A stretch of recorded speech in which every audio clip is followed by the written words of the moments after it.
Tinha um conhecimento muito óbvio e bastante específico, que a maioria das pessoas estava distante, mas que fazia toda a diferença em cada passo que eu ia dando dentro do meu processo de superação. Eu vou tentar explicar de uma forma bastante didática para você entender. Vamos imaginar um carro, vamos pegar um Fusca. Todo mundo conhece um Fusca, então em qualquer lugar do planeta as pessoas vão saber o que é Fusca. Quando olhamos para um Fusca plenamente funcionando, nós não paramos para pensar que ele é constituído de milhares de partes, como pneus, motor, banco, paralama, câmbio, rolamento, parafuso e assim vai. Se o olhar para as partes que compõem o Fusca está distante, imagina parar para pensar que cada uma dessas partes foi devidamente pensada, projetada e colocada no papel para depois passar por tantas outras etapas de produção. Então, nós temos dois termos aqui que passam despercebidos por nós, que são partes e etapas. A visão sobre as etapas necessárias para se obter partes de algo se torna distante de nós no dia a dia. É normal. Isso acontece porque tendemos a simplificar nossa rotina. Ou seja, para usarmos um Fusca, nós não precisamos parar para pensar sobre suas partes e muito menos sobre as etapas que essas partes levaram para serem fabricadas.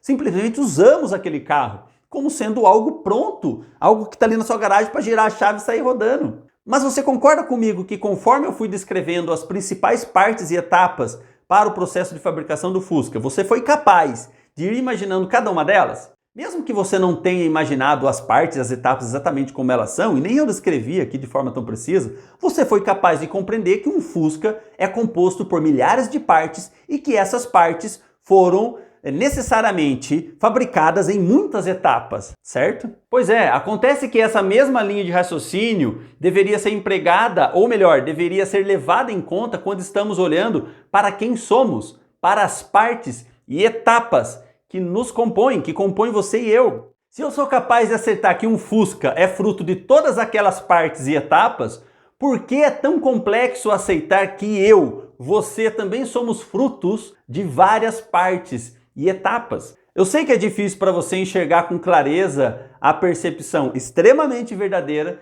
de que você, a pessoa que você é nesse exato momento, é composto por muitas partes e etapas. A maioria das pessoas foge como o diabo foge da cruz dessa realidade da vida. Você já deve ter dito ou escutado algo do tipo: esquece o passado, bola para frente, para de pensar no passado, o que importa é o presente, o que importa é o agora. Quem vive de passado é professor, professor de história, quem vive de passado é museu.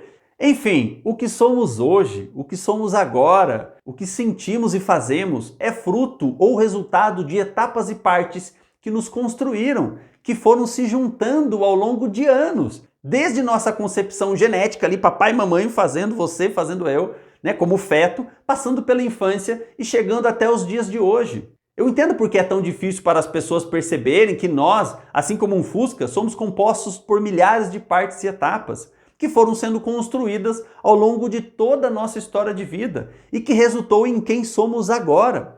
Isso acontece principalmente porque numa das etapas mais importantes da nossa vida, nós aprendemos a nos distanciar da nossa capacidade natural de perceber e compreender os efeitos que algumas atitudes geram em nós mesmos. Esse aprendizado leva a criança a duvidar ou a recusar a própria interpretação sobre aquilo que se sente, sobre aquilo que está sentindo. Eu vou dar um exemplo bem simples, mas tenso, para poder explicar isso para você, tá? Então imagina uma criança de 6 anos que é abusada pelo pai. E aí ele dá a desculpa ou a justificativa de que, por ele ser o pai, ele pode fazer isso com a criança. Ele diz isso para a criança. Caso a criança sinta nojo, raiva ou tenha alguma sensação de que aquilo está errado, ela vai fazer de tudo para descartar seus sentimentos, para jogar no lixo seus sentimentos, as suas percepções sobre aquilo. Porque a palavra do pai irá sobrepor, irá fazer com que a criança recuse seus próprios sentimentos e percepções para aderir ao que o pai está dizendo, porque o pai sabe das coisas e detém o poder da verdade para aquela criança. Essa dinâmica não acontece apenas em casos de abuso sexual e físico.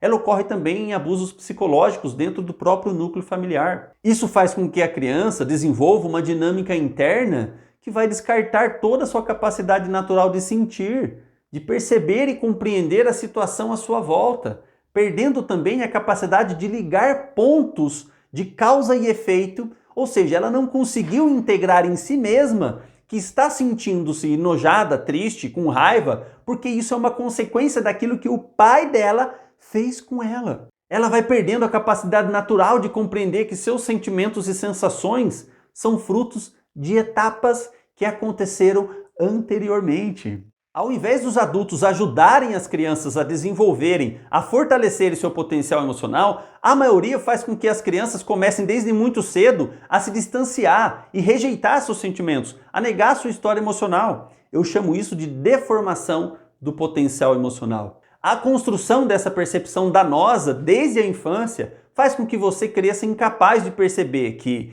você é fruto não apenas dos fatores genéticos, mas também de uma construção do ambiente em que cresceu. Por isso somos incapazes de olhar com clareza que existem dentro de nós muitas partes que nos compõem e que elas foram sendo produzidas em muitas etapas ao longo da nossa história de vida. Então, se você tem 40 anos, por exemplo, esse você de agora está simplesmente representando cada segundo que já passou da sua vida. Talvez seja mais fácil de perceber isso na prática quando vemos um adulto, um pai de família agindo de forma desproporcional, com uma criança, por exemplo, sendo mais infantil do que a própria criança.